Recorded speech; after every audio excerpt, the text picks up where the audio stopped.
como ha sido nuestra costumbre durante todos estos años, ¿sabe usted que hay buenas costumbres y hay costumbres no tan buenas? Pero una excelente costumbre es que todos los primeros del mes tomamos para poder recordar la muerte y la resurrección de Jesús a través de lo que conocemos como la Santa Cena. Otros le llaman la comunión o communion. Otros le llaman Eucaristía, que es un término griego que da a conocer eso, es recordar el sacrificio del Señor Jesús. Es un mandamiento, es algo que el Señor dejó establecido, donde podemos tener un contacto visual, contacto físico, y no solamente un contacto, sino una identificación íntima, porque nos estamos comiendo ese pan y bebiendo ese vino. ¿Sabe usted que hoy día hay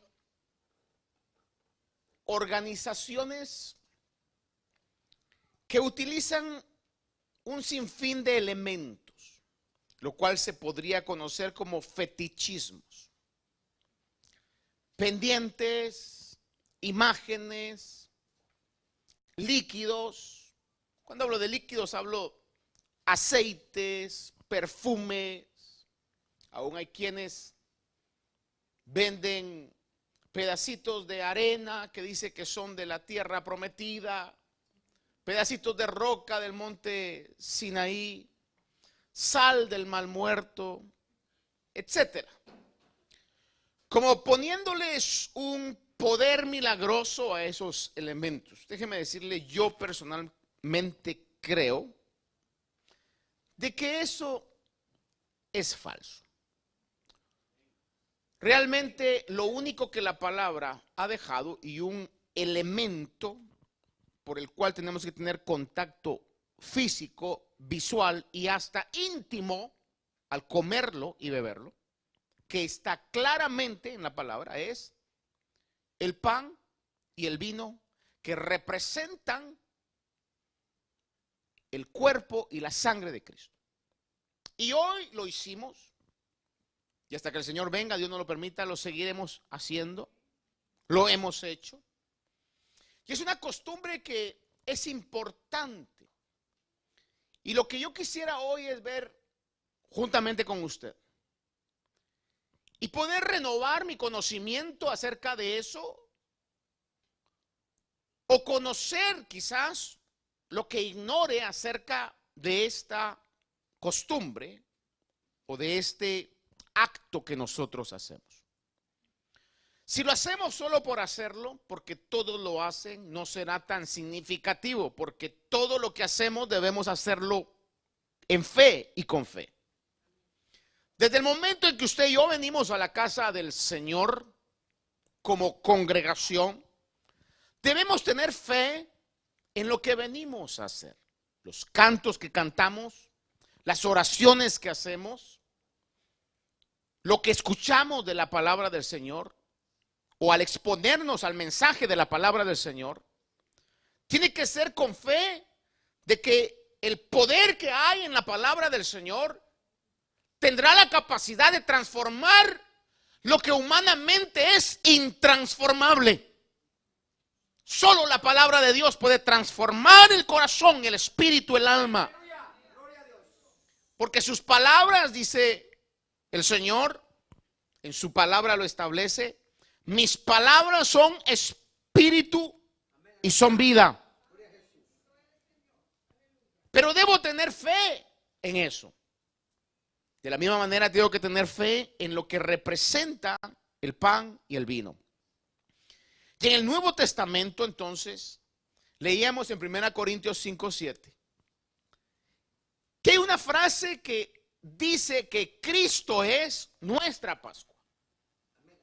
Porque nosotros en la gran mayoría, no sé si hay alguien, pero la gran mayoría no tenemos una identificación del linaje biológico directamente con los judíos, con Abraham. Hemos sido incluidos, y como el día viernes, en el estudio de Romanos que hemos estado viendo, que si se los ha perdido, hermano, por favor, mire, se lo digo como su pastor, vaya al internet, escúchelos, aliméntese de la palabra del Señor para que nuestra base de creencia esté sólida. Cuando veía en el libro de Romanos, claramente podemos ver que nosotros estamos en esta inclusión que no nos pertenecía, simplemente porque Israel le dio la espalda al Mesías. Y dice la palabra claramente que estamos acá para llamarlos a celos a ellos. Pero en esa etapa, las bendiciones de Dios, la gracia de Dios, el favor de Dios, el respaldo de Dios está siendo derramado a nosotros los gentiles. De la misma manera en que el Señor lo hacía con el pueblo de Israel y lo hará cuando Israel se vuelva otra vez hacia Él. Y dice la Escritura claramente que eso se acabará hasta que el último de los gentiles entre y el Señor retome su promesa para con Israel. Hoy todavía vivimos esa etapa de gracia para nosotros que somos los gentiles. Yo no voy a discutirle nada al Señor, ni estoy en ninguna posición de decirle por qué amaste a Israel como lo amaste. Si somos sabios, tenemos que ser agradecidos y decir, Señor, ignoro tu mente y no soy nadie para cuestionarte. Lo que sí puedo hacer hoy es agradecerte que por el rechazo de Israel yo hoy pueda ser receptor de las bendiciones que tú solamente puedes dar. Y entonces hoy podemos decir que nosotros también tenemos una Pascua. Y la Pascua, dice la palabra, que es Cristo, es nuestra Pascua. Ahora, ¿sabe usted que la Pascua, y lo vamos a ver en los detalles necesarios, era la muerte de un cordero? Y cuando hablamos de que Cristo es nuestra Pascua es porque Juan el Bautista lo identifica y dice, he ahí el Cordero de Dios que quita el pecado del mundo. Como Cordero de Dios llegó a la cruz. Como Cordero de Dios, lo leíamos en Isaías 53, dice que como Cordero que calla su boca en frente de sus trasquiladores, Él fue llevado a la cruz, derramó su sangre, fue el sacrificio que perdonó nuestros pecados. Pero en medio de toda esa situación, por difícil, por cruel, por dolorosa que fue, fíjese usted que en todo eso no estaba siendo sorprendido, sino que el cielo estaba en control del más mínimo detalle. No es que el diablo estaba ganando, no, el diablo simplemente estaba cumpliendo un papel que el cielo ya había profetizado. El Señor Jesús sabía muy bien lo que le esperaba. No sé si los detalles específicos, pero el Señor sabía a qué iba a Jerusalén. Se lo dijo a los discípulos. Ellos obviamente, como nos sucede muchas veces a nosotros, no quisieron creerlo porque lo difícil a veces como que lo rechazamos y nos bloqueamos a esas situaciones. Por ejemplo, si viene una palabra de Dios por medio de alguna profecía directa o el Señor hablando a cada uno en los diferentes medios que Dios habla y nos dice, he aquí te digo, hijo mío o hija mía, esfuérzate porque hay mucho que tienes que recorrer y vendrán tiempos difíciles, arduos, donde tu fuerza parecerá que ya no tienes más y querrás tú tener una actitud contraria y de tristeza. Pero te digo hoy, saldrás adelante, te bendeciré, mi mano te recogerá. Y fíjese que usualmente nosotros nos recordamos nada más, mi mano te recogerá, te bendeciré, te levantaré.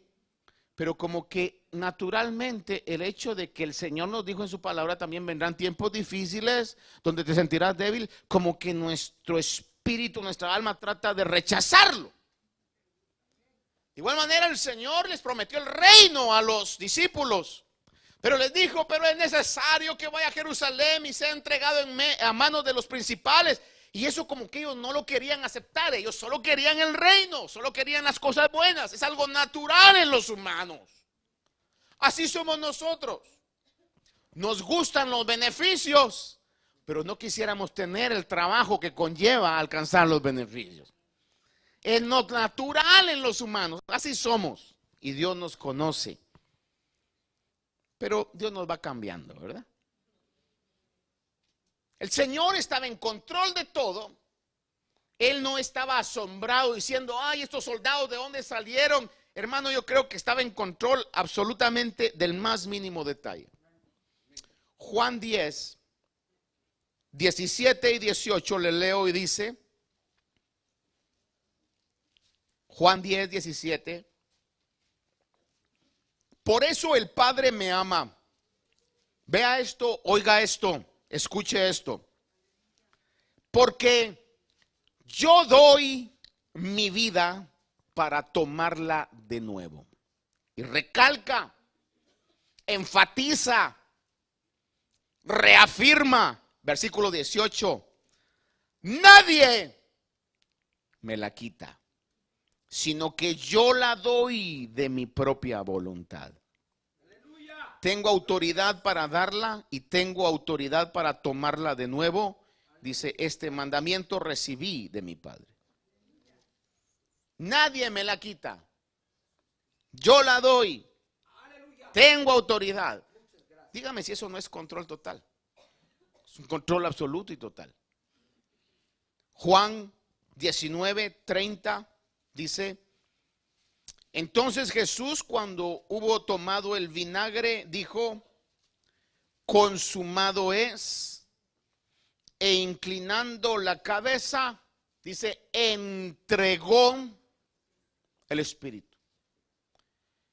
He was in control even to the very last moment of the crucifixion. Él entregó el Espíritu. Si alguna vez usted ha visto gente partir o morir,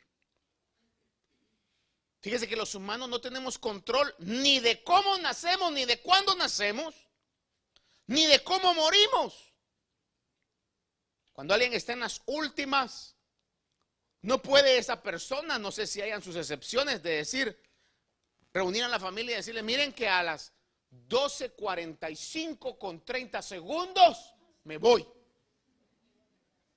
No hay control sobre eso, pero el Señor tuvo control y dice, en tus manos entrego mi espíritu, y lo entregó. Dígame, ¿quién estaba en control? ¿El diablo? ¿Roma? ¿Sus enemigos? ¿O él mismo y el cielo mismo estaba en control de todos los detalles de la cruz? Absolutamente de todo. God is greater than anything, than our own conception. Dios es mucho más grande. Por eso, hermano, Él está en control. Si Él, digo retóricamente esto, si Él nos ama, que no me cabe la menor duda que nos ama, está en control de la situación difícil que está pasando, está en control de la enfermedad que está lidiando, está en control de la rebeldía que puede estar experimentando con alguno de sus hijos. Dios está en control sobre todo. Lo que tenemos que hacer es confiar en Él, descansar en Él. No es con fuerza, dice el Señor. No es con habilidad humana, es con su espíritu, dice el Señor. Por eso es que el ministerio del Señor comenzó buscando la llenura del Espíritu Santo. Fue al desierto, estuvo 40 días, 40 noches siendo tentado por el diablo. Y cuando regresa, capítulo 4 de Lucas lo dice, regresó en el poder del Espíritu Santo. Y por eso cuando se fue, le dijo a los apóstoles y a los demás discípulos: vayan a Jerusalén y recibirán poder cuando venga sobre ustedes el Espíritu Santo. Por eso la mayor gracia que tenemos hoy, y por eso el Señor le dijo a los apóstoles cuando los miraba entristecidos, cuando Él les estaba diciendo que era necesario que se fuera, le dice: pero les conviene que yo me vaya, porque si no me voy, no enviarán al Espíritu. Pero si me voy, enviarán al Espíritu. Y ya no estará con ustedes como yo he estado con ustedes, estará en ustedes. Y el Espíritu hoy está dentro de la iglesia y nos está guiando a toda la verdad que Dios tiene preparada para nosotros. Hebreos 9:14 habla y dice: cuánto más la sangre de Cristo, el cual por el Espíritu eterno, oiga esto, se ofreció a sí mismo. Es decir, que la actitud de ir a la cruz fue voluntaria, personal. He was willing to do it. Nadie lo obligó. Dice que se ofreció a sí mismo. ¿Quién estaba en control? El Señor. Y el Señor dice, Primera de Corintios 5:17, que Cristo es nuestra Pascua. Es decir, ese sacrificio en la cruz del Cordero de Dios representa para todos nosotros los gentiles nuestra Pascua. Pero ¿cuál fue la Pascua?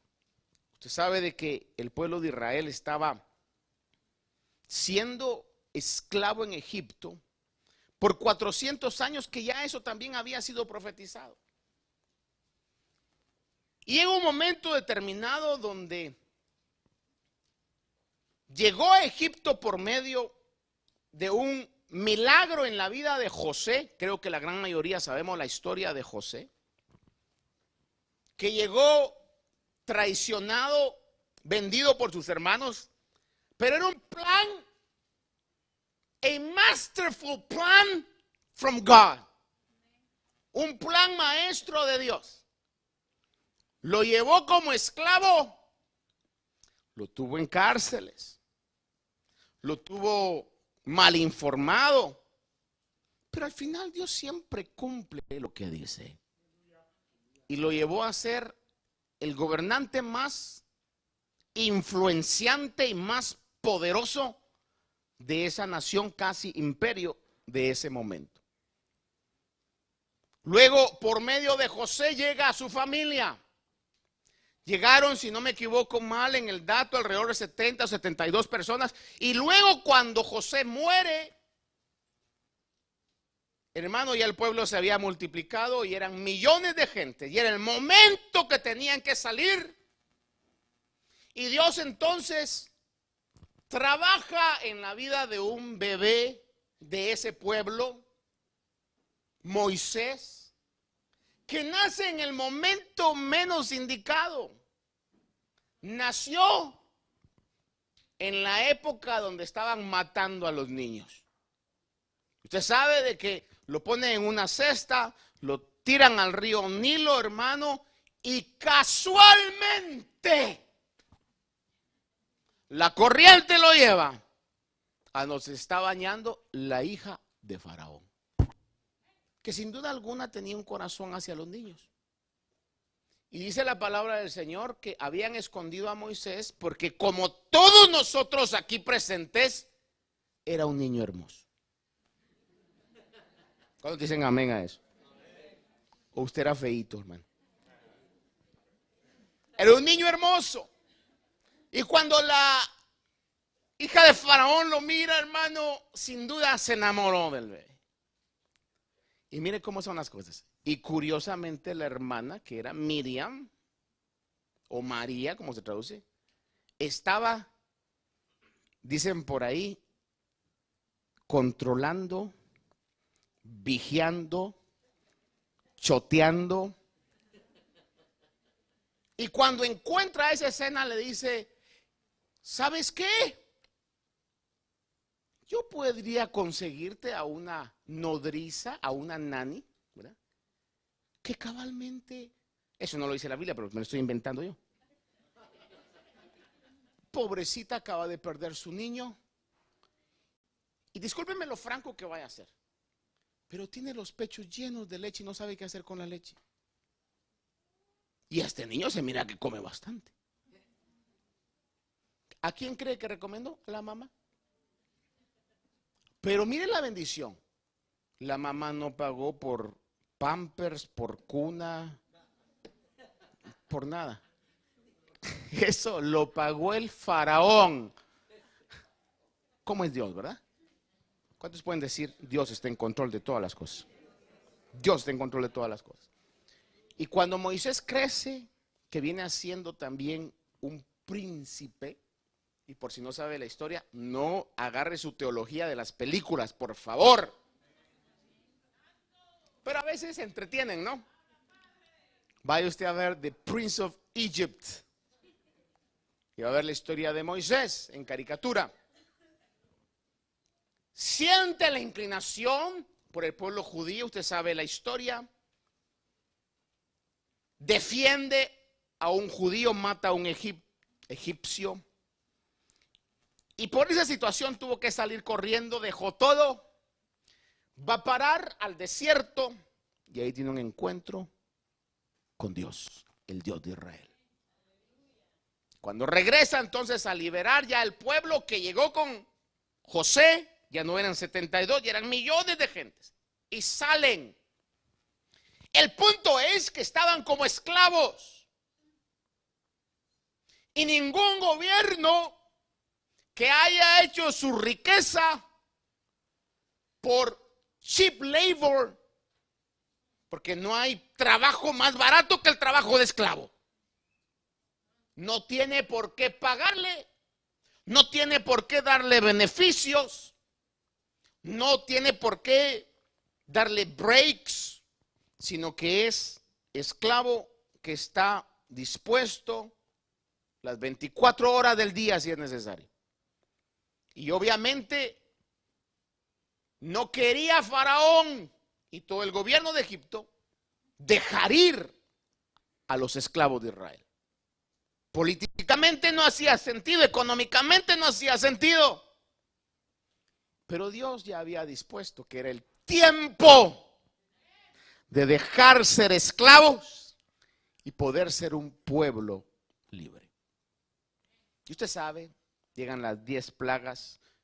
Faraón endureció el corazón, el Señor también endurece el corazón, hermano, y se muestra de una manera portentosa. Les envió ranas, piojos, sangre, tinieblas, de todo, hermano, tumores. Y aún así no doblegaba a Faraón su voluntad hasta que llega la última plaga, que es la plaga de la muerte de los primogénitos. Entonces entramos en la escena lo que es la Pascua. Y el Señor le ordena, Éxodo capítulo 12, sería bueno que lo viéramos. Éxodo capítulo 12, versículo número 1, dice: y el Señor habló a Moisés y a Aarón en la tierra de Egipto, diciendo. Verso 2 dice: este mes será para vosotros el principio de los meses. Será el primer mes del año para vosotros. Versículo 3: hablad a toda la congregación de Israel diciendo: el día 10 de este mes cada uno tomará para sí un cordero según sus casas paternas, un cordero para cada casa. Mas si la casa es muy pequeña para un cordero, entonces él y el vecino más cercano a su casa tomarán uno según el número de personas. Conforme a lo que cada persona coma, dividiréis el cordero. Versículo 5: el cordero será un macho sin defecto de 1 año. Lo apartaréis de entre las ovejas o de entre las cabras. Es decir que la primera opción era, si habían ovejas, tenía que ser una oveja. Si no habían y habían cabras, la segunda opción era, pues entonces, una cabra. Verso 7 dice, y tomarán, perdón, 6 dice, y lo guardaréis hasta el día 14 del mismo mes. Es decir, que el día 10 lo separaban y quedaba ese cordero 4 días en observación. Ese tiempo era muy importante porque en esos 4 días el cordero tenía que mantenerse sano y sin defecto. Era un periodo de observación donde miraban si no tenía algún defecto. Podía estar epiléptico, pensemos. Entonces no era un cordero adecuado para eso. Podía ser que estuviera con algún impedimento en alguna de sus patas. Entonces ese cordero no era apto para eso. En esos 4 días lo observaban porque iban a presentar al Señor un cordero como Él lo requería. Del 10 al 14 estaba en esa observación. Y dice, y lo guardaréis hasta el día 14 del mismo mes. Entonces toda la asamblea de la congregación de Israel lo matará al anochecer. Ahora entendamos bien esto. El anochecer en el calendario lunar judío comenzaba cuando el sol se metía del día anterior. Dice, y tomarán parte de la sangre y la pondrán en los 2 postes y en el dintel de las casas donde lo coman. Está la entrada y ponían sangre en el poste derecho, sangre en el poste izquierdo y en el dintel que era el paral superior. Habían 3 marcas de sangre en esa casa. Podemos enfocarnos mucho en la sangre, sin embargo, yo quiero que usted vea conmigo un detalle muy importante. La sangre era una señal. Cuando alguien pasaba y miraba sangre, era una señal de que dentro de esa casa habían israelitas, pero que estaban o habían estado en un acto importante. Y el centro de la Pascua era comer al cordero. Es decir, que lo importante, o cuando el ángel destructor pasó, cuando veía la sangre, lo que estaba viendo más que la sangre era el cordero que adentro ellos estaban comiendo. ¿Sí me explico? Dice, verso 8, y comerán la carne esa misma noche.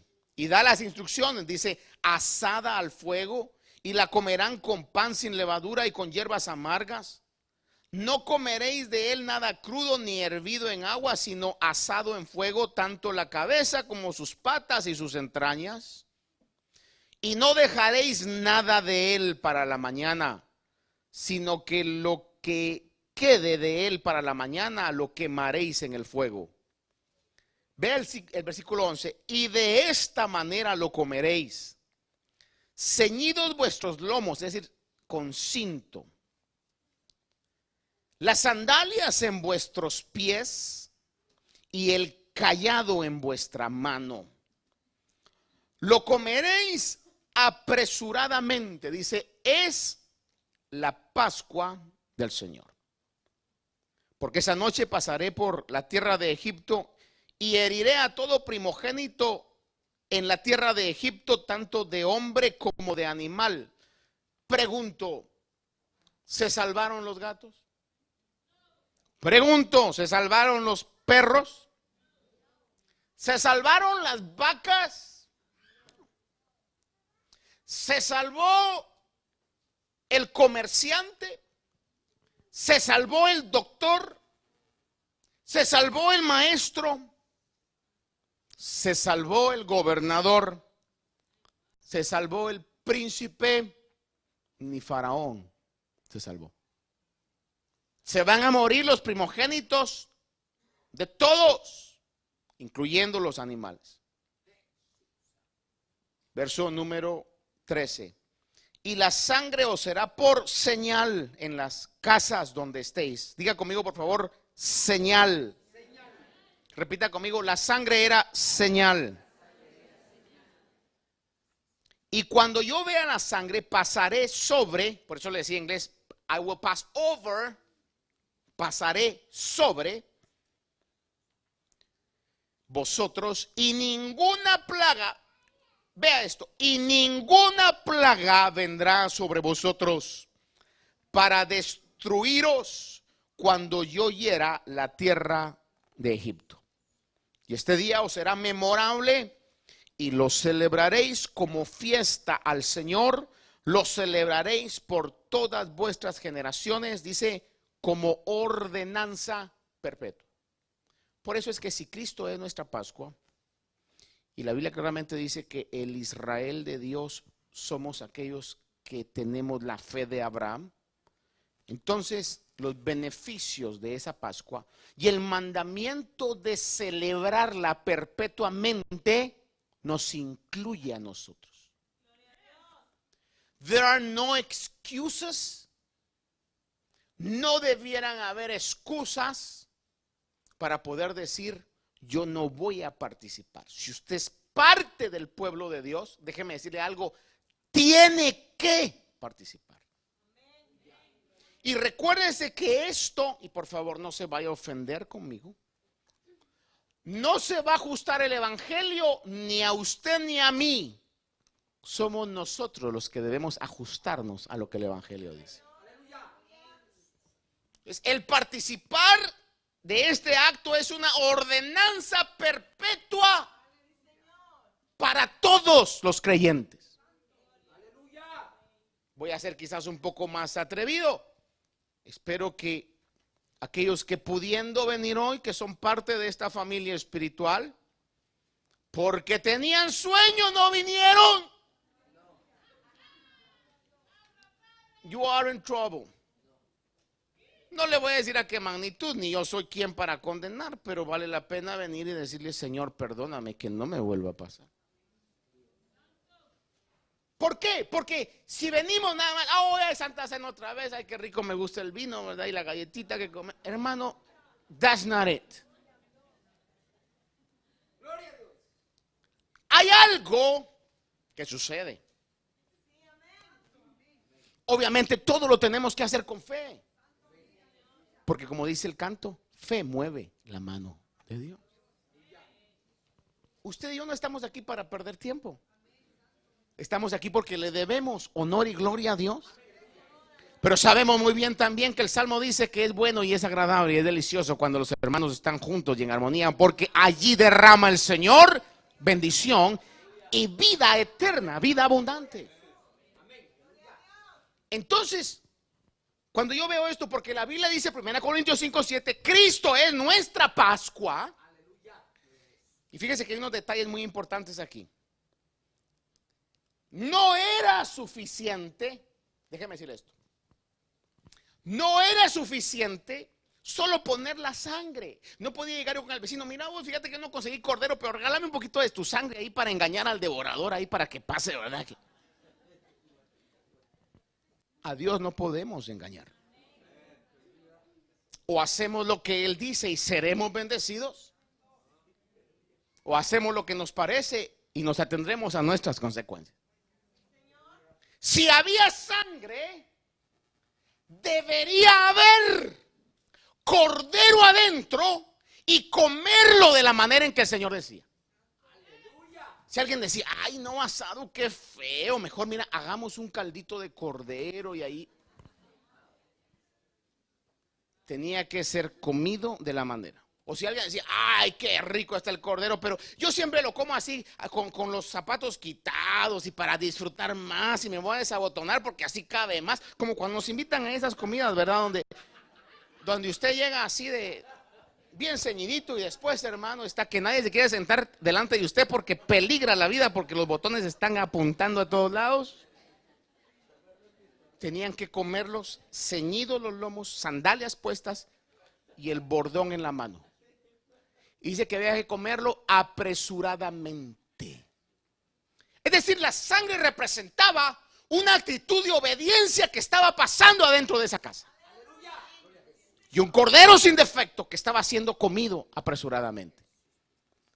Juan capítulo 6, versículo 50. El Señor, cuando está hablando acerca de su muerte, que fue muy controversial cuando él habló acerca de que tenían que comer su carne y beber su sangre. Pero el Señor no ocultó las realidades espirituales porque Él había venido a dar testimonio de la verdad. Y si la mentira del mundo le ofende la verdad de Dios, who cares? La verdad es la verdad y la única verdad es la verdad de Dios. Y es absoluta y es real. La verdad de Dios nos dice que hay un cielo. La verdad de Dios nos dice que Dios nos creó. La verdad de Dios nos dice que vamos a ser llamados a juicio. Y la verdad de Dios dice que no hay ningún otro camino para llegar a Dios, sino solamente a través del sacrificio redentor del Cordero de Dios. Y cuando el Señor está hablando de las verdades del cielo, en el versículo 50 del capítulo 6 dice: este es el pan, hablando de Él mismo. Este es el pan que desciende del cielo, para que el que coma de él, ¿qué dice ahí? No muera. Yo soy el pan vivo que descendió del cielo. Si alguno come de este pan, vivirá para siempre. Y el pan que yo también daré por la vida del mundo es mi carne. Los judíos entonces contendían entre sí diciendo: ¿cómo puede darnos a comer su carne? Entonces Jesús les dijo: en verdad, y note que reafirma que era una manera de afirmar cosas importantes. Cuando usted lee ahí cada vez que dice en verdad o algo que está repetitivo, es como cuando usted recibe una carta o una información importante de algún banco, alguna cita del doctor o algo, y entonces le subrayan o le hacen más grande o le ponen mayúsculas a lo que usted no puede pasar por alto. Era una costumbre judía, cuando se quería enfatizar algo importante, decir dos veces el mismo asunto. O en el caso del Señor, cuando dice en verdad os digo. Dice: si no coméis la carne del Hijo del Hombre y bebéis su sangre, dice, no tenéis. Por eso le digo hoy, y no se enoje conmigo, enójese con Dios. Y no le conviene enojarse con Dios. Dice: si no bebéis su sangre, si no coméis su carne, no tenéis vida en vosotros. El que come mi carne y bebe mi sangre tiene vida eterna, y yo lo resucitaré en el día final. Porque mi carne es verdadera comida y mi sangre es verdadera bebida. El que come mi carne y bebe mi sangre, dice, permanece en mí y yo en él. Algunas veces nosotros somos osados. Y a veces venimos, y lo voy a poner por ejemplo en aspectos que quizás usted, espero que nunca lo haya vivido, pero por si lo ha vivido o ha escuchado, o como cuando decimos, ¿verdad?, algo que nos afecta directamente a nosotros, decimos: fíjese, pastor, que yo quería hacer una pregunta. Fíjese que yo conozco un amigo que tiene un problema. Cuento, ya el pastor sabe que es él, ¿verdad? Pero vamos a pensar que usted conoce un amigo que tiene este problema. Cuando las cosas andan mal en la familia y de repente alguien dice: pues que yo no necesito a nadie. Yo nací solo y solo me voy a morir, pues lárguense todos, que a mí qué me importa, sé que nunca le he importado a nadie. No, mira que estás exagerando, no, yo me las puedo solas y yo me voy. En el momento de la cólera, en el momento de la emoción negativa, a veces se toman esas decisiones. Dele un par de días, no se amargue el hígado. O una semanita. Y entonces de repente comienza a sentirse la soledad. Se da cuenta que ya no lo atienden bien. Y si se fue con plata, como el hijo pródigo, ¿verdad? Dice, ay, a mí ve, sí, que voy a extrañar yo las comidas desabridas que me hacía, si aquí ve estos me hacen, o estas me hacen, ¿verdad? Mientras dura la plata. Ya cuando se le ha acabado la plata, se le acaban los buenos tratos. Y comienzan a decir, ¿y este viejo qué se cree? Que uno lo va a querer por lo que es ya está todo decrépito, ve, y exigente y melindroso. Yo me he dado cuenta de eso. Y es ahí donde entonces se comienza a buscar y se comienza a valorar lo que se creyó que no se necesitaba. Amados hermanos, le voy a decir algo.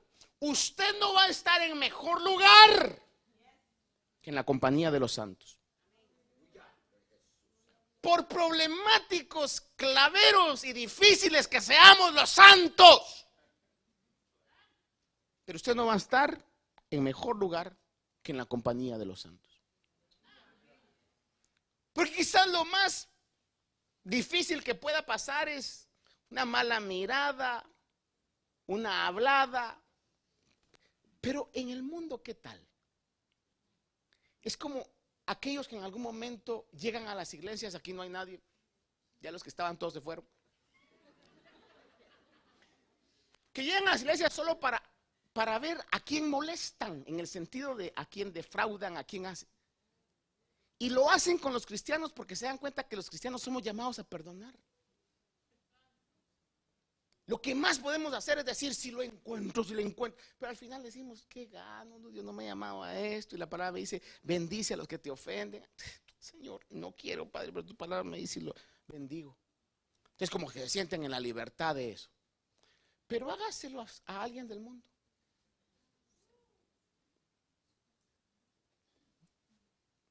No voy a traer malas memorias, pero aquí en la iglesia pasó algo de ciertos individuos que defraudaron a algunos. El otro día estaba chequeando, revisando, pues tenía tiempo, iba en el avión, hermano, borrando mensajes antiguos. Me di cuenta de unos que dije, wow, ni me acordaba yo, y estaba borrándolos, hermano. Y entonces me recuerdo de uno que no era cristiano, que me decía, pero de encontrarlos tengo, y cuando los encuentre, no me haré responsable de las consecuencias. Ahí se daba cuenta uno que no era cristiano. En el mundo no lo van a tratar como lo tratan en la iglesia. Pero muchas veces, hermanos, nosotros tenemos esa actitud, ¿verdad? De poder desafiar y decir, pues me voy al mundo. Vaya, pues, como le dijo el padre al hijo desobediente, vete. ¿Cuánto necesitas? Toda mi herencia. Ahí está. Y hasta un bono más para que te recordes de mí. Pero lo trataron igual. Mientras había recursos, claro. Pero cuando se acabó, ¿sabe qué es lo más maravilloso de mi Dios y de su Dios? Que me amó, dice la Biblia, estando muerto. Y yo le pregunto si alguna vez usted ha olido, o como algunos me han corregido y me dicen, ha huelido. Si usted ha olido a un muerto, apesta. Y con ese olor desagradable que en mi pueblo dicen tufo. No sé de dónde saldrá, pero dicen, ¿qué tufo el que tienen? Está hablando de que es un olor, hermano, a un extremado nivel profesional, hermano. Así Dios nos amó. Y si nos amó estando en ese hoyo de desgracia, ¿usted cree que no lo ama a como estamos hoy? Dios nos ama, hermano. Pero estando fuera de su protección. Y nos atrevemos a veces a decirle, Señor, pues yo me voy de tu protección, hermano. Yo me voy, hermano. Como una vez yo le preguntaba a un expandillero, hablando de Cristo, evangelizando, y le decía, mira, ¿qué es lo que más extrañas? Y él me decía, lo seguro que me sentía cuando estaba en las cosas de Dios. Porque para ir terminando le digo, hay entidades espirituales reales. Y no quiero, ni pretendo ser místico de que para todo voy a ver demonios, pero hay entidades espirituales. Y vea que vivimos un tiempo donde eso ya se está introduciendo aún en la sociedad que vivimos. Si no, vea toda la onda esa del mentado momo. ¿Usted cree que eso? ¡Ay, la creatividad de los hackers! Hermano, esos son demonios que están en la mente de esas personas queriendo sembrar espíritus de destrucción en sus niños. Vivimos en una época donde los espíritus se están materializando en las conductas de la gente. El único que puede proteger es Dios. Ese es el mensaje que le tengo hoy. La única protección segura está en la sangre de Cristo y comiendo al Cordero. No hay otra protección. No hay. Pastor, yo tengo buen seguro. Hay enfermedades que ni la mejor medicina va a poder curar. Yo tengo buen trabajo. Grandes compañías se han venido a la ruina. Yo tengo todo el apoyo de mi familia. Hermano, las cosas pueden cambiar. El único que nunca lo dejará y lo abandonará es Dios y su providencia. Y si estamos en su mano, estamos seguros, hermano, que aunque el diablo quiera arrebatarnos, nunca lo va a lograr. Porque ni aún en la batalla más grande que el diablo presumió de haber ganado por un momento, que era la cruz o la crucifixión del Señor, en la Biblia claramente sabemos que todo estaba bajo el control de Dios. Absolutamente todo estaba bajo el control de Dios. Entonces, para terminarle, había que comerlo apresuradamente, listos para partir. Es decir, aquí lo que nos está diciendo es que no había un acomodamiento, sino una anticipación a un viaje de libertad. Anticipación a un viaje de libertad. Estos días yo fui a visitar a mis padres. Ya mi padre tiene 90 años, lo cumple el 9 de este mes. Mi madre tiene 87, creo yo. El punto es que estaba con ellos haciendo algunos trámites necesarios que ellos me lo pidieron para poder anticipar al momento inminente que va a pasar. Ya sabe usted a qué me refiero. Esta fue como una oportunidad. Me recuerdo a alguien que perdió a un ser querido y estaba devastado, o al menos se miraba devastado. Yo le digo, es que me dijo, es que no lo esperaba, me dijo, de repente una cosa que duele. Entonces yo tratando de entender y de empatizar con él, ¿verdad? Le digo, ¿y qué edad tenía ese familiar, un familiar cercano? Y me dijo la edad. Ya le dije yo, no seas ingrato, hombre. Ya eso es a veces torturar a la gente, hermano. Enfermos, hermano, y no pueden ya ni valerse por mí. Ya como quien dice, déjenlo ir, pues, ¿verdad? Déjenla ir en este caso. Entonces, hablando con una persona, me decía esta persona, porque yo le decía, mire, esto, firmar este tipo de situaciones es difícil, pues, ¿verdad? Difícil hablar de eso en un momento. Pero me decía este hermano, me decía, mire Martín, me dice, amigo, me dice, fíjese que todos los cristianos hablamos del cielo y el cielo aquí y el cielo allá, pero nadie se quiere ir. ¿No le parece? Todos hablamos, hay un cielo hecho de oro más allá. No sé si se recuerda ese canto. Donde siempre anhelo yo poder estar y con Cristo por la eternidad morar. En el cielo hecho de oro más allá. Y decía el canto, más allá, más allá. Hay un cielo hecho de oro más allá. ¿Qué será cuando termine nuestro afán? y gocemos de ese cielo más allá. Pero ¿quién se quiere ir?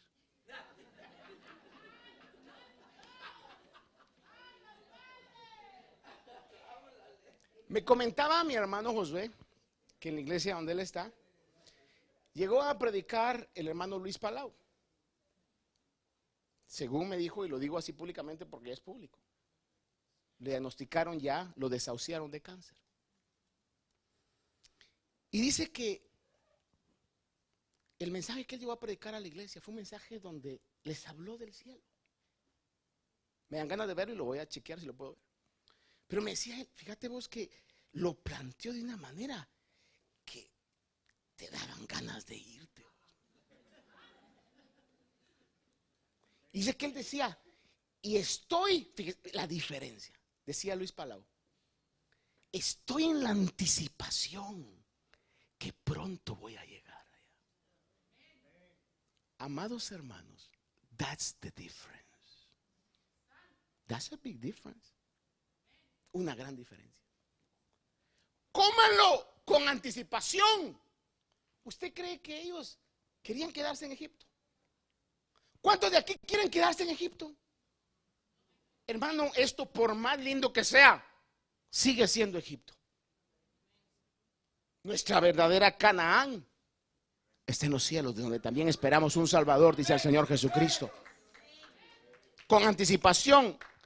Le leo rápidamente, sé que el tiempo está concluido, pero yo le leo esto, mire, Romanos 8:18 dice, pues considero que los sufrimientos de este tiempo presente no son dignos de ser comparados con la gloria que nos ha de ser revelada.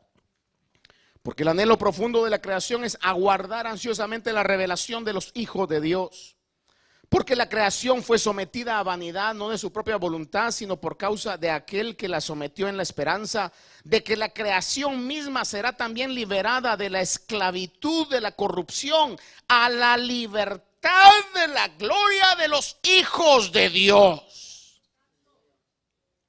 That's your future, that's my future, my friends.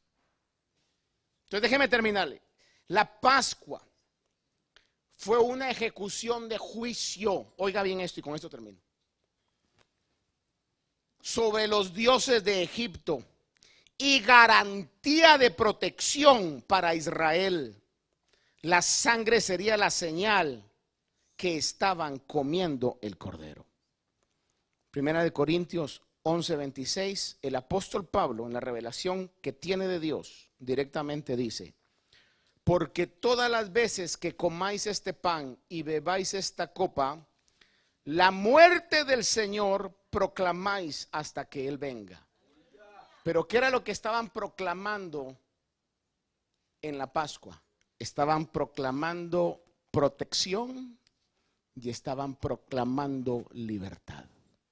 Le pregunto, ¿cuántos aquí anhelamos ser protegidos por Dios y vivir en una vida de plena libertad? Cuando usted y yo hagamos esto, no venga por tradición, no venga diciendo, otra vez Santa Cena, ya sé lo que van a hacer.